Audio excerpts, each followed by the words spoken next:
நம்முடைய தாயும் தந்தையுமாகிய கடவுளிடமிருந்தும் ஆண்டவராக இயேசு கிறிஸ்துவிடமிருந்தும் உங்களுக்கு கிருபையும் சமாதானமும் உண்டாவதாக. ஆமென். இன்றைய நாளில் அருளுரைக்காக கொடுக்கப்பட்ட திருவரை பகுதியை நாம் ஒருவரை படித்து பின்பாக நாம் அருளுரைகளாக சொல்லலாம். அது பரிசு லூக்கா எழுதிய நற்செய்தியினுள் 8ஆம் அதிகாரம் இறை வசனங்கள் 40 - 48 முடிய. பரிசு லூக்கா எழுதிய நற்செய்தியினுள் 8ஆம் அதிகாரம் இறை வசனங்கள் 40 - 48 முடிய எடுக்கிறவர்கள் படிக்கலாம்.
நாம் ஆண்டவரை நோக்கி ஜெபம் செய்வோம். எங்களை அதிகமாக நேசிக்கிற எங்கள் அன்பின் தாயும் தந்தையுமாகிய கடவுளே, ஆண்டவரே, நீர் கொடுத்த இந்த பரிசுத்தமான மாலை நேரத்துக்காக நாம் நன்றி செலுத்துகின்றோம். அன்பின் கர்த்தாவே, இந்த மாலை நேரத்திலும் திருப்பூர் செய்கிற பெண்கள் ஐக்கிய சமமாக இணைந்து இந்த அகில உலக ஜெபநாள் ஆராதனையை நடத்த நீர் தெரிவு செய்திருக்கிறீர். அதற்காக நாம் நன்றி செலுத்துகிறோம். இப்பொழுது அப்பா, நீர் அடியேனை மறைத்து நீர் பேசும்படியாக முயற்சிக்கின்றோம். உடைய இறை வார்த்தைகள் ஒன்றும் வெறுமனே செல்லாமல் 30, 60, 100 பலன் கொடுக்க நீர் அளித்தாரும். ஆண்டவரே, நாங்கள் உடைய இறை வார்த்தையை நாங்கள் கேட்பவர்களாக அதோடு நாங்கள் நிறுத்திக் கொள்ளாமல், ஆண்டவரே, எங்களுடைய வாழ்க்கையில் அதை செயல்பாடாக மாற்றி உடைய நாமத்தை நாங்கள் மகிழ்ப்படுத்துகிறவர்களாக பிறருக்கு சாட்சியின் மக்களாக இருக்க நீர் எங்களுக்கு அளித்தாரும். தொடர்ந்து ஆண்டவரே, நேரடி கருத்து நான் தாக்கி அர்ப்பணிக்கின்றோம். ஆண்டவர் தாமே ஒரு சிந்தனையோடு உடைய பரிசு ஆவியான வல்லமையை கொடுத்து நீ காத்து நடக்கும். இவ்வனைக்கும் உடைய திருமணம் இயேசு கிறிஸ்துவின் நாமத்தில் கேட்கிறோம் எங்கள் அன்பின் ஆண்டவரே, ஆமென். கிறிஸ்து இயேசுவானவர்களே, இன்றைய நாளிலும் என்னை அன்போடு அழைத்து இறை வார்த்தையை பகிர்ந்து கொள்வதற்காக என்னை அழைத்த உங்களுடைய ஆயர் ஐயா அவர்களுக்கும் உங்களுடைய உதவி ஆயர் ஐயா அவர்களுக்கும் என்னுடைய அதோடு கூட உங்களுடைய சபையின் இன்றைக்கு எனக்கு கொடுக்கப்பட்ட தலைப்பு அடையாளத்தை மீட்டெடுக்கும் கிறிஸ்துவின் காயம். அடையாளத்தை மீட்டெடுக்கும் கிறிஸ்துவின் காயம். பி. தேவான் அப்படிங்கிற ஒரு மிக சிறந்த இசை கலைஞர். அவர் உலகிற்கு 9 சிம்போனி இசையை கொடுத்திருக்கிறார். இவரது இசை ஆசிரியர் இவரை ஒன்றுக்கும் உதவாதவர், இவரால சிறந்த இசை மேதையாக முடியாது என்று சொல்லி அவரை ரொம்ப கொடுமையாக வன் சொற்களால் திட்டி அனுப்பினார்.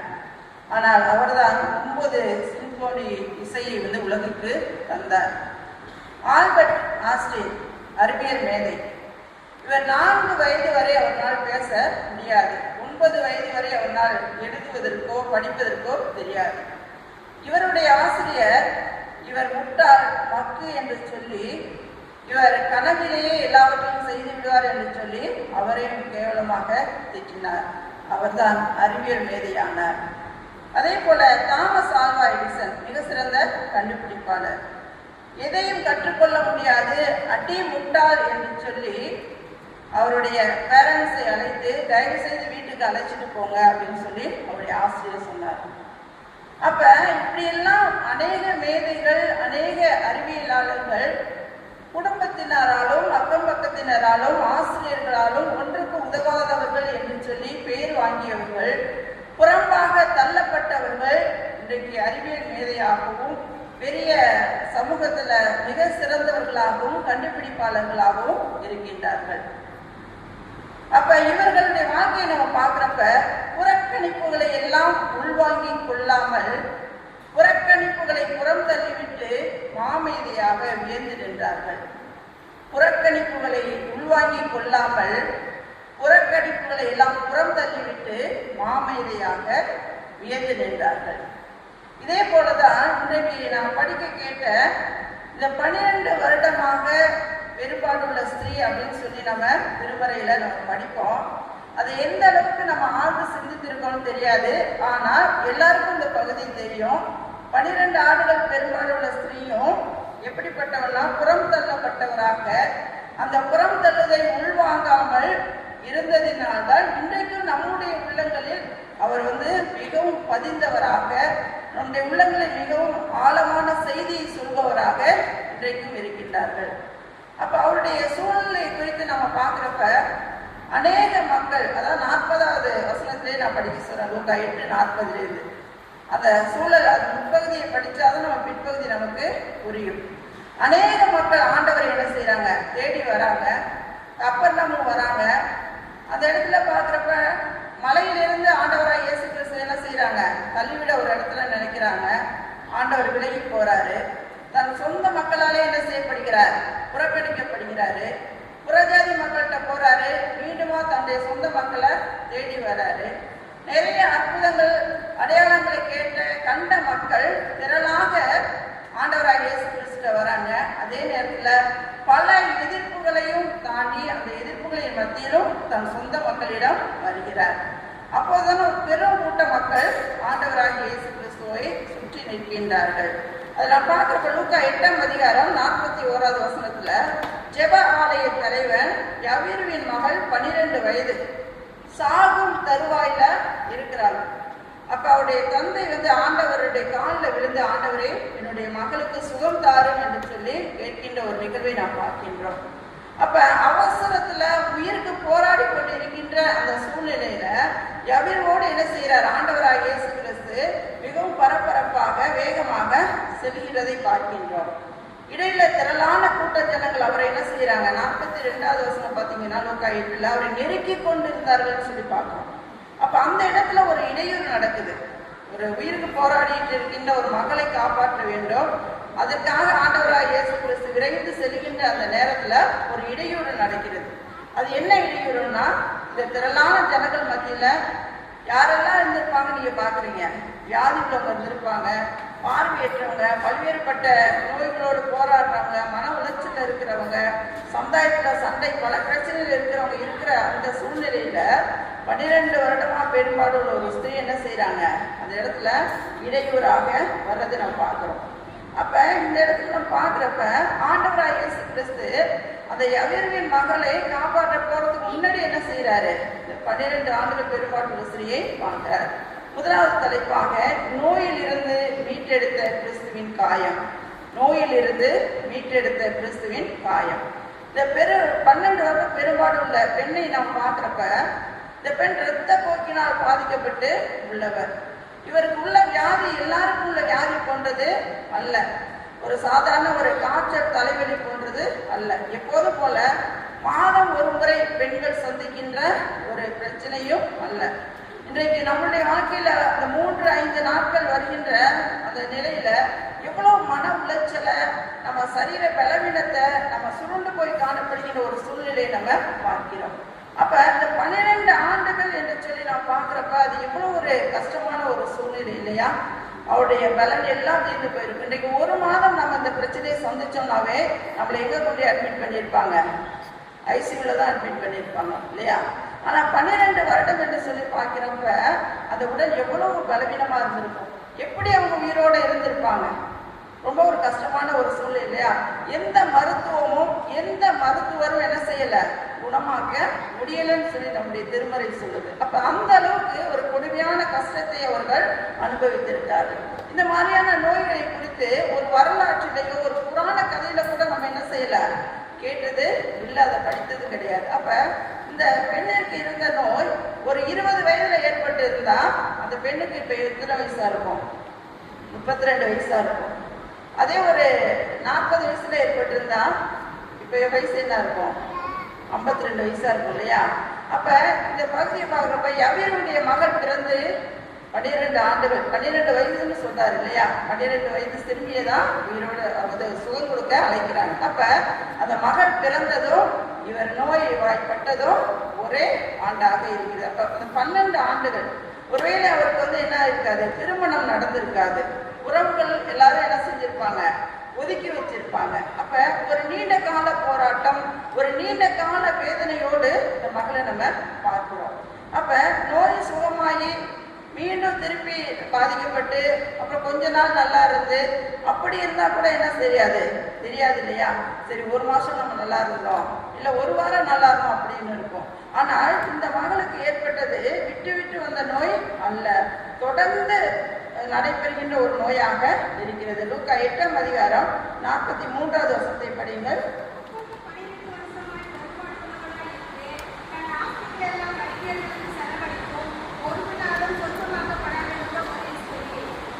ஒருவராலும் சுத்தமாக்கப்படாதிருந்த அப்படின்னு பார்ப்போம். லூக்கா 8:43. அதே மத்தேயு மார்க்ல இதே பகுதி இருக்கு, சற்றேனும் சுத்தமாக்கப்படாதிருந்த அப்படின்னு சொல்லி. அப்ப இந்த நோயை யாராலும் என்ன செய்ய முடியல, எந்த மருந்துகளும் சுகம் கொடுக்கல, எந்த மருத்துவரும் சுகம் கொடுக்கல. அப்ப எந்த ஒரு இம்ப்ரூவ்மெண்ட்டுமே இல்லாத ஒரு தீராத நோயாக 12 ஆண்டுகள் என்ன செய்யுது, அந்த நோய் அதிகரித்து கொண்டேதான் இருந்தது, அது குறைவே இல்லை. அப்ப நீண்ட காலமாக சரீர பலவீனம், வேதனை, மன உளைச்சல், சோர்வுக்குள்ளான ஒரு நிலை, ஒதுக்கப்பட்ட நிலை, நம்பிக்கை இழந்து போன நிலை, தன்னுடைய ஆஸ்தி எல்லாத்தையும் என்ன செஞ்சுட்டாரு, லூக்கா 8:43, ஆஸ்தி எல்லாத்தையும் என்ன செஞ்சாரு, செலவழித்தாருன்னு சொல்லி பார்க்கிறோம். அப்ப அவர் ஒரு பணக்கார பெண், ஏழை அல்ல, தன்னுடைய ஆஸ்தி எல்லாத்தையும் செலவழித்தார்னா அவர் ஒரு ஆஸ்தி சொத்து இருந்த ஒரு பெண்ணாக, ஒரு பெரிய இடத்துக்குனாக, இவருக்கு வியாதி வருகிறது, எனவே ஆஸ்தி எல்லாத்தையும் நம்ம செலவு பண்ணியாவது என்ன செஞ்சிடலாம், நம்முடைய நோயை அந்த சுகவீனத்தை மாற்றிடலாம் சொல்லி நினைத்தவர். தான் சார்ந்து வைத்திருந்த நிலம், நகை, வீடு எல்லாத்தையும் என்ன செஞ்சாங்க, இழந்துட்டாங்க. ஆனால் நோய் மட்டும் என்ன இல்லை, தீரவே இல்லை. அப்படிப்பட்ட இந்த சூழ்நிலையில் அவருக்கு பிறந்தது ஒரே ஒரு நம்பிக்கை தான். யார் மீது நம்பிக்கை? ஆண்டவர் மீது நம்பிக்கை இல்லையா? இன்றைக்கு நம்மளுடைய வாழ்க்கையில, கிறிஸ்தவ வாழ்க்கையில எத்தனையோ நம்பிக்கையை நம்ம வைக்கிறோம் இல்லையா? உங்க தலைக்கு மேல ஃபேன் ஓடிட்டு இருக்கு, அது திடீர்னு அறுந்து விழுந்துச்சுன்னா என்ன ஆகும்? ஒரு நம்பிக்கை தான், பயப்படாதீங்க, விழுடாது, ஒரு நம்பிக்கை தான். அது நல்லா ஸ்ட்ராங்கா நட்டு போட்டெல்லாம் போட்டு முறுக்கப்பட்டிருக்கு அப்படின்னு சொல்லி ஒரு நம்பிக்கை தான் இல்லையா? நம்ம பஸ்ல போறோம், பக்கத்துல இருக்க கீழே நிற்கிறவங்கள்ட்ட சொல்றோம் போயிட்டு வரேன் அப்படின்னு சொல்லி பாய் காட்டுறோம். நம்ம போய் சேர வேண்டிய இடம் போய் சேருவோம் அப்படிங்கிற நம்பிக்கை இருக்கிறதுனால தான் நம்ம என்ன செய்யறோம், போறோம் இல்லையா? அப்ப திருப்பி நம்ம பார்ப்போம் அப்படிங்கிற ஒரு நம்பிக்கையில தான் பாய் சொல்லிட்டு போறோம். ஒரு ஹோட்டல்ல போய் நம்ம பிரியாணி சாப்பிட்றோம், அதுல மருந்து கலந்துருந்தா நமக்கு தெரியுமா? தெரியாது. ஏன்னா ஒரு நம்பிக்கை, நிறைய பேர் சாப்பிட்றாங்க, அதனால அது மாதிரி செய்ய மாட்டாங்க அப்படின்னு சொல்லி ஒரு நம்பிக்கை. அப்படி இருந்தும் பல பிரச்சனைகள்ல சந்திக்க வேண்டிய ஒரு சூழ்நிலை இருக்கு இல்லையா? மனித உயிர்கள் போகக்கூடிய ஒரு சூழ்நிலை இருக்கு. அப்ப எல்லாமே ஒரு நம்பிக்கை. அப்ப இந்த உலக பிரகாரமான காரியங்கள் எல்லாத்துலயும் நம்ம ஒரு ஆழமான ஒரு நம்பிக்கையை வச்சு நம்ம என்ன செய்யறோம், நம்ம வாழ்க்கைய கடந்து போறோம். ஆனா இந்த பெண்ணுக்கு அந்த இடத்துல ஏற்பட்ட நம்பிக்கை எப்படிப்பட்ட நம்பிக்கை? ஒரு ஆழமான நம்பிக்கை இல்லையா? இதுவரைக்கும் யாருக்குமே அப்படி ஒரு நம்பிக்கை வந்திருக்காது. அவருடைய ஆடை ஓரத்தை போய் தொட்டா நம்மளுடைய நோய் சுகமாயிரும். சுகமானதான் கிறிஸ்தவ வாழ்க்கையிலும் நமக்கு அப்படி ஒரு நம்பிக்கை வரணும், அப்படி ஒரு ஆழமான நம்பிக்கை வரணும். பல நேரங்களில் நம்ம என்ன செய்யறோம், சோர்ந்து போயிடும் இல்லையா? அது பெண்கள் ரொம்பவே சோர்ந்து போயிடும். வெளியிலையும் வேலைக்கு போயிட்டு வீட்டையும் கவனிக்கிறப்ப ஏன்னா நம்ம பெண்ணா பிறந்தோம் அப்படின்னு சொல்லி பல நேரங்கள் என்ன செய்யும், ஒரு சோர்வு வரும் இல்லையா? அந்த சோர்வு நமக்கு வந்தாலும் அதுல பலனை கொடுக்கிறவர் யாரு, ஆற்றலை கொடுக்கிறவர் யாரு, கடவுள் தான் இல்லையா? எங்களுடைய ஆலயத்துல ஒரு குடும்ப எழுப்புதல் கூடுகை ஒன்று வச்சோம். கப்புள்ஸா உட்கார வச்சு ஒரு ப்ரோக்ராம் நடத்தினோம். அப்போ அதில் அவங்க சொன்னாங்க, ஆண்கள்லாம் கோச்சிக்காதீங்க, பெண்களுடைய மூளை வந்து ஒரு நூடுல்ஸை போல இருக்குமா, ஒயர்லாம் எப்படி பின்னி பின்னி இருக்கு அந்த மாதிரி இருக்குமா. ஆண்களுடைய மூளை வந்து ஒரு பாக்ஸாக இருக்கும். அதாவது நினைவுகள், மூளையெல்லாம் ஒரே சைஸாக ஒரே மாதிரி தான் இருக்கும். நம்முடைய செயல்பாடுகள் சிந்தனைகளை சொல்கிறாங்க, பாக்ஸாக இருக்குமா. இப்போ பெண்களுக்கு வந்து ஒரு வேலையை கொடுத்தோம்னா அந்த ஒரு வேலையை மட்டும் அவங்க செய்ய மாட்டாங்களாம், பல வேலைகளை என்ன செய்வாங்க, அட் அ டைம்ல செய்யக்கூடிய திறனை கடவுள் இயற்கையாக என்ன செஞ்சிருக்காரு, பெண்களுக்கு கொடுத்துருக்காரு. ஆண்கள் என்ன செய்வாங்கன்னா, இப்போ ஆஃபீஸ்க்கு போகிறாங்க வேலைக்குன்னா ஒரு பொருள் வாங்கிட்டு வாங்கன்னு சொன்னால் மறந்துடுவாங்களாம். ஏன்னா ஒரு பாக்ஸில் இருந்து அடுத்த பாக்ஸுக்கு போகிறப்ப என்ன செஞ்சிருவாங்க, இதை மறந்துடுவாங்க. நீ எப்போ சொன்ன வாங்கிட்டு வர சொல்லி அப்படின்னு சொல்லி நம்மளை வந்து கேட்பாங்க. அப்போ அவங்களுடைய நினைவுகள், அவங்களுடைய சிந்தனை ஒரு பாக்ஸில் இருந்து அடுத்த பாக்ஸுக்கு போக ரொம்ப கஷ்டப்படுவோம். அப்படியே போனால் இதை மறந்துடுவாங்களாம், முன்னாடி இருந்த பாக்ஸ். ஆனால் பெண்கள் ஒரே நேரத்தில் பல வேலைகள், பல சிந்தனைகளை செய்யக்கூடிய திறனை இயற்கையாகவே கடவுள் என்ன செஞ்சிருக்காரு, பெண்களுக்கு கொடுத்துருக்காரு. அதனால பெண்கள் எல்லாரும் என்ன செய்யணுமா, கொஞ்சம் பொறுத்து அட்ஜஸ்ட் பண்ணி தான் ஆண்களோட போகணும் அப்படின்னு சொல்லி சொன்னாங்க. இந்த இடத்துல பார்க்குறப்போ ஒரு பெண் இல்லையா, எத்தனையோ சீடர்கள், எத்தனையோ பேர்கள் இருக்காங்க அந்த திருமறையில். அந்த பெண்ணுக்கு இருந்த நம்பிக்கை எப்படிப்பட்டது, ஓரத்தை போய் நம்ம தொட்டோம்னா போதும் இல்லையா, அப்படிப்பட்ட ஒரு நம்பிக்கை. அவர் தொட்டார், நோயிலிருந்து என்ன செய்யப்பட்டார், சுகம் பெற்றார். முதலாவதாக நோயிலிருந்து விடுதலையாக்கப்பட்ட காயம். இரண்டாவது, புறக்கணிப்பிலிருந்து மீட்டெடுத்த கிறிஸ்துவின் காயம். புறக்கணிப்பிலிருந்து மீட்டெடுத்த கிறிஸ்துவின் காயம். படிங்க, லேவியராகமம் 15ஆம் அதிகாரம் 25 to 30 முடிய உள்ள இறை வசனங்கள்.